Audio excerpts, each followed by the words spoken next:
Zach, now that you've experienced a little bit of the New York media, how do our interviews on BYU Sports Nation compare to that madness? Yeah, these ones are a lot more fun. Those ones are a little bit long and lengthy, but they're all a blast.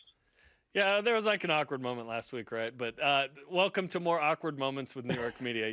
Like whatever, all good. Exactly. Since we talked to you last week, this was pre-draft. You were the BYU quarterback. You're going to the now you're officially a New York Jet. So let's talk about what that moment was like being the second overall pick. Obviously, you had a great sense that was going to happen, but Aaron Roderick said he saw you get pretty emotional in that moment, which he hadn't seen a ton. So what was that moment like for you when it became official that you were the second pick in the draft to the Jets?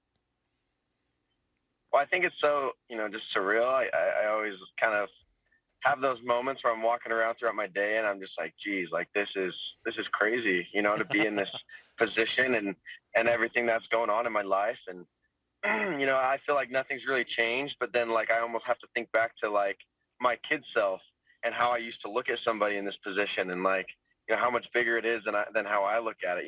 So it's truly just so awesome. And then getting picked was emotional. Obviously hugging both of my parents and kind of just like we made it, we did it, kind of thing, and understanding that it's just the next step. This is just one more step to get to truly what I've always dreamed of doing. And it's really awesome.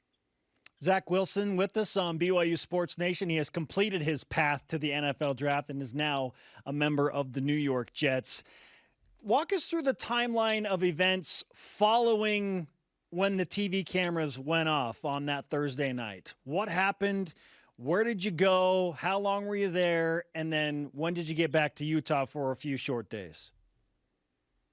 Yeah, well, right after the draft, you don't get to enjoy it much. They drag you into the back room and make you start talking in front of cameras and stuff. So the second I got back there, it was about an hour and a half of media stuff, camera to camera, talking about how excited I was to be part of the Jets organization. And then after that, I got back to the hotel around 11:30 that night. I think I got picked around 8:30, 8:40. I head back to the hotel. We got to eat a little bit, around 12:30, I got to bed. That morning, we flew out to New Jersey, actually, at about 7 a.m.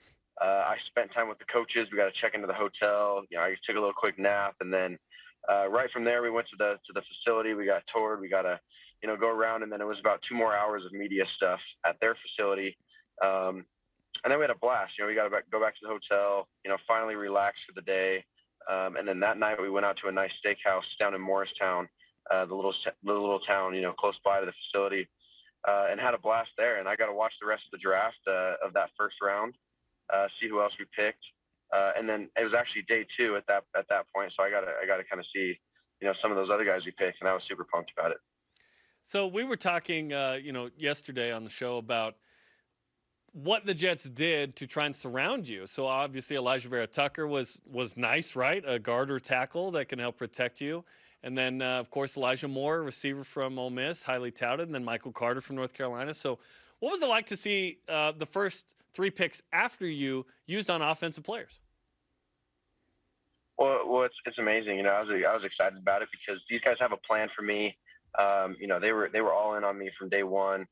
And that's comforting to know as a quarterback, going into a team that hasn't done so well in the past. They make some great decisions, bringing in some new coaches, and they have the right plan for me. And I can already tell the Jets organization has a lot of talent. I don't know whatever it was, things probably weren't clicking for whatever reason, but they have the talent there. And there may be a few key pieces they needed, and it's comforting to know that they're going to try and do everything they can to put me in the best situation. Being able to bring in a good offensive lineman, a really good receiver, a good back, and then obviously to strengthen the defense there at the end. So I think it's just really comforting to know that they're sticking to what they said. I'm seeing the likes of Denzel Mims and Corey Davis. You had Elijah Moore. When I say those names as your pass-catching options, what comes to mind, Zach? A lot of touchdowns, hopefully. I mean, that's what's coming to mind. There's a lot of weapons right there, and obviously people was saying that was a weakness for him, and as I start to go through the roster, also with Jamison Crowder that you missed out on, and some of the other young guys that they have coming up, maybe not a ton of depth right now, but a lot of really good players, also Keelan Cole that'll also fit that mix that they picked up from Jacksonville. So, I'm excited about the guys that they have and the offense to work with those guys because, we're going to be able to throw a lot of touchdown passes. I want to go back to the green room. Certainly a unique setup. Everyone, like 12 dudes, and everybody's posses with them or whatever. Who in your group there was like the best hang? Who was keeping it like light and fun? And then who was like the craziest? Where were you like, oh my gosh, why did I invite that person? Yeah, there was no one I was upset about, inviting. I had a blast with everyone that was there. Kalani was, he probably wouldn't tell you this, but at the hotel, he had bags of candy bars. He was taking full advantage of the credit that we got in the hotel room. And he was doing the best he could to make sure he spent every penny on there. So. That's awesome, man. That's awesome. Zach Wilson. I lose you guys for a sec. There we go. All good. Zach Wilson with us on BYU Sports Nation, recapping the NFL draft and now pushing forward to the New York Jets. What's the next week or month or days like for you, Zach? What's going to happen, and when do you fully integrate into the Jets system? Yeah, so I'm already kind of going in there. I had a meeting yesterday with those guys, start installing for rookie mini camps, and then obviously today I got kind of the same thing, and then tomorrow try and do some stuff in person, and getting ready this weekend. Friday, Saturday, Sunday we got rookie mini camps. All the guys that got drafted, undrafted free agents, and then also tryout guys will be there. So it's kind of just how quickly you can learn the offense, and then OTA is about a week later if that's a go. So I'm already trying to get in with the playbook and learning everything that I can.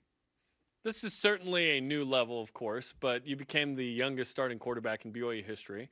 You're 21. You'll be 22 when the season starts. Is it intimidating or nerve-wracking at all? I guess, what are your emotions as you approach?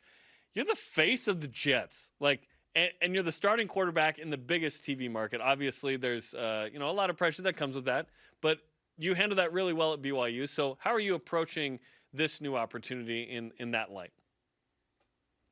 Well, yeah, I think it's just not, feeling like I need to be the savior or the main guy, that's what's so great about this coaching staff is I don't feel like there's any pressure on me to feel like I have to save the day. We have such a great surrounding cast of players and teammates and people that want to make this thing work that I feel like I can go in there and just be me, just do whatever I do that makes me special, and everything else will take care of itself. They're going to put me in the position to make sure I succeed in the right way. And so I'm not going to put that pressure on myself. Maybe I'm feeling a little anxious, really just to get out there and get going and meet the guys in the locker room and just kind of get situated with life out there. And so I would say, that's about it. I'm just excited about that stuff. I know there are very few people who are more excited about what happened with your teammates over the weekend as well, namely the 4 other draft picks: Brady Christensen, Chris Wilcox, Kyrus Tonga, your buddy Dax Milne, and then all of the undrafted free agents that signed contracts and some minicamp invites as well. I mean, like 14 guys in total we learned about over the weekend, Zach. So what was that like for you to watch it all unfold and watch the remaining days of the draft and then see all of these deals come together for your guys? It was intense. That was the first time I'd ever watched every single pick in the NFL draft. Even on my flight home from New York, I paid for Wi-Fi. I sat on my phone. I had the Safari Live page up of each draft pick, and I just sat there and kept refreshing. And I see Brady get picked. I get super pumped. And so we get down to the last 10 picks, and I was sick. I was like, geez, we got to get more guys drafted. And then I had like this weird gut feeling like, okay, like this is where it's going to happen. All of a sudden, Kyrus gets picked, Chris gets picked. And for some reason I had a good feeling Dax was going to get picked, right there at the end of those last 5 picks. So I was super pumped for all those guys that got drafted. And then obviously the guys get those free agency chances as well. I know those guys are going to go in there and represent well. Dax was almost Mr. Irrelevant, second to last. Almost. That would have been fun, right? He would have been the most perfect Mr. Irrelevant. I know. I've been saying it forever. He's the most underappreciated star at BYU, is he not? Yeah. Absolutely. Yeah. Absolutely. Okay, there were some fun memes that came out with you. Obviously, you're doing different posts. Did any of those make you laugh? Yeah, there were some funny ones. I mean, I don't know if I could point to a single one, but there were some good ones. Yeah. When you're in the spotlight, it's just natural. If you're not memed, you're Right. probably irrelevant. Even Michael Jordan gets memed. You know what I mean? Everyone gets memed at this age. You just gotta laugh it off. Yeah. How many interviews are you doing a day right now, by the way? Yeah, well, I got this one obviously, and the media stuff I did back in New York was the last thing that I did. We try and avoid a lot of stuff unless it's big media sources or stuff for BYU. That's a great thing I'm trying to avoid, is being able to keep my distractions limited and being able to prioritize some of my stuff with football and making sure I get all that stuff done. I'm sure once I get back out to New Jersey, I'll have some more stuff. Let's talk about what you did the day after the draft, by the way, which you pre-planned. You gave some members of the athletic department signed jerseys, which was super cool. Tell us about what went into that gift to those who had done a bunch for you at BYU.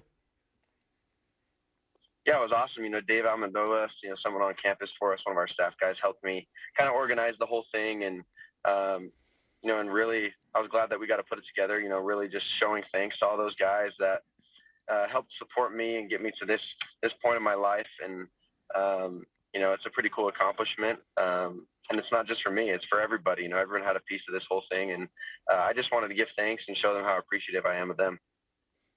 Zach Wilson on BYU Sports Nation, getting ready to head out to New York and begin his new journey with the Jets as the number 2 overall pick in the draft. Zach, have you picked your number? Are they going to let you pick your number? Have you tried to put in dibs on what you want to wear on your jersey?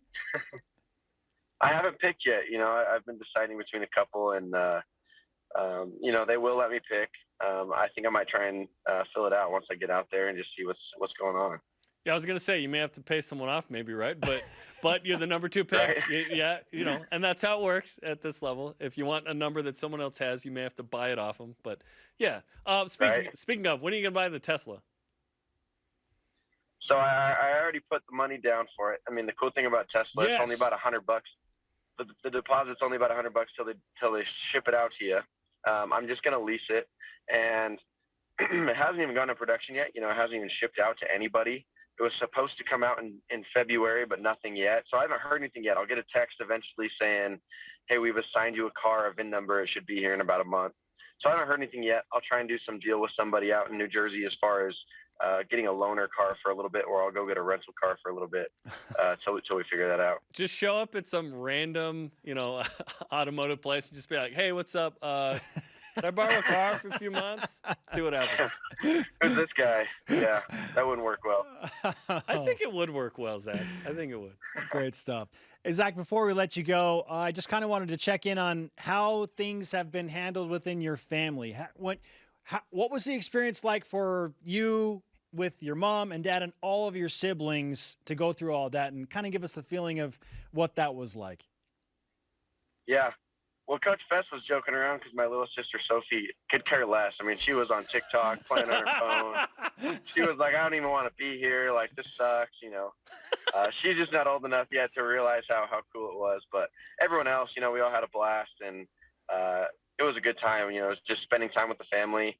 And everyone just kind of kept saying the same thing, like, this is crazy that we're here. How surreal this whole moment is. And Sorry. People keep calling me, man. Keeps popping up on the phone. Hey, I guess you're a popular guy. You get picked number 2 and people call you. We got to call some audibles. Right? It's all good, man. Yeah, all good. Absolutely. But, the draft was just surreal for all of us. Everyone just kept looking around and saying to each other, how crazy is this that we get to be here? It's just such a special moment, and everyone had a blast. All right, let's give you some BYU Sports Nation karma to go out, take care of business in the OTAs, your mini camps, all the things that are going on. Get in that playbook. Do it with it what you will, my friend. The karma's real, and we're giving it to you. Thank you so much. I need all I can get.